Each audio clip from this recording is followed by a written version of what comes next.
definitions, survivor protection, and accountability mechanisms, and the emphasis on coordinated financing, data systems, survivor-centered services, and national awareness and behavioral change.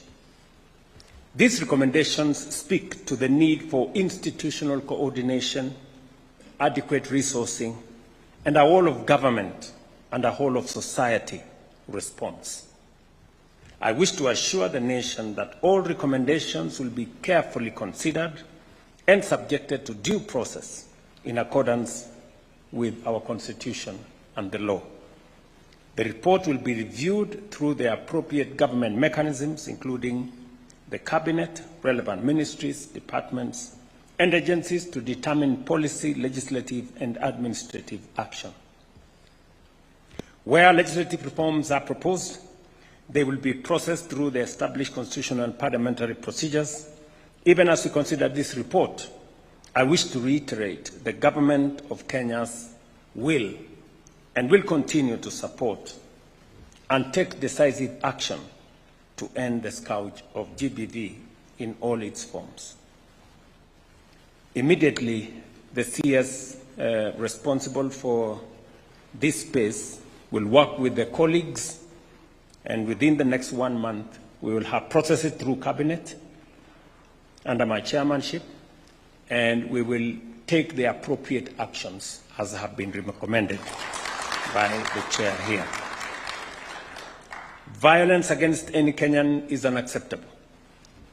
Violence rooted in gender, power, or inequality is a betrayal of our Constitution, our values, and humanity. Protecting life, dignity, and safety is not optional. It is a core duty of a state. That said, however, ending gender violence is not the work of government alone. Parents and families and communities must nurture respect and non-violence from every home. Religious institutions must uphold the sanctity of life and dignity. Community leaders and elders must reject harmful practices and silence around abuse. We must all, as we have been implored here, reject violence around abuse. We've had men get beaten, but because they do not want to look weak, they cannot report. And then women are beaten on the other side, and because it is culture, they do not want to report.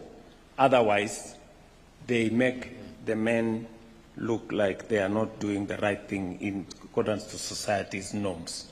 So we end up with violence and a lot of silence around it. Security agencies must act firmly, professionally, and without fear or favor.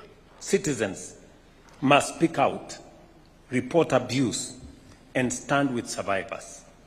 Every Kenyan has a role to play in ensuring that GBV is prevented, reported, and punished. And therefore, I am very happy with the work that this committee has done, this task force has done.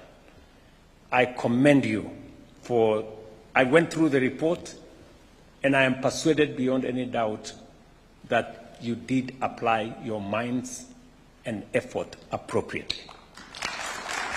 And as a means of ensuring that we pay you back, we will make sure that this report is implemented. And therefore, Waziri, you have your work cut out to process this through Cabinet.